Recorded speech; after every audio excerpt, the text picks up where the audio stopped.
Congress party ने Himachal Pradesh assembly इंतखाब के लिए उम्मीदवारों की पहली लिस्ट जारी करती है। लिस्ट जारी करती गई है जिसमें 46 उम्मीदवारों के नामों को जारी किया गया है।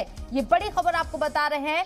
वाज़ेह रहे कि 12 नवंबर को हिमाचल प्रदेश की 68 सीटों पर एक चरण में एक मरहले में वोटिंग होगी। 8 दिसंबर को नतीजे सामने आएंगे। अब कांग्रेस की तरफ से असेंबली इंतखाब के पेश नजर उम्मीदवारों की पहली लिस्ट जारी कर दी गई है और पहली लिस्ट में 46 उम्मीदवारों के नाम शामिल हैं। कांग्रेस पार्टी हिमाचल प्रदेश को फतेह करने के लिए पूरी कोशिश करती हुई नजर जरूर आ रही है। सोलन में प्रियंका गांधी ने जिस तरीके से रैली से खिताब किया और खुद को हिमाचल प्रदेश की बेटी बताती हुई नजर आई। हिमाचल प्रदेश के बाशिंदा खुद को उन्होंने करार दिया। इसके साथ ही अब कांग्रेस हिकमत अमली को आगे बढ़ाते हुए उम्मीदवारों की पहली लिस्ट को जारी कर चुकी है।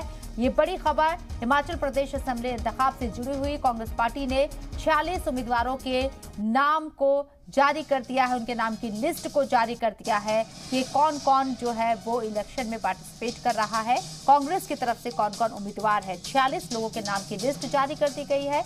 कांग्रेस हिमाचल प्रदेश को फतेह करने की कोशिश करेगी, लेकिन बीजेपी जहां पूरी ताकत के साथ हिमाचल प्रदेश में रैलियां कर रही है, बीजेपी के तमाम बड़े दिग्गज हिमाचल प्रदेश में डेरा डालते हुए नजर आ रहे हैं। ऐसे में कांग्रेस के लिए हिमाचल प्रदेश को फतेह करना इतना भी आसान नजर नहीं आता है। लेकिन फिलहाल कांग्रेस ने 46 उम्मीदवारों की पहली लिस्ट को जारी कर दिया है।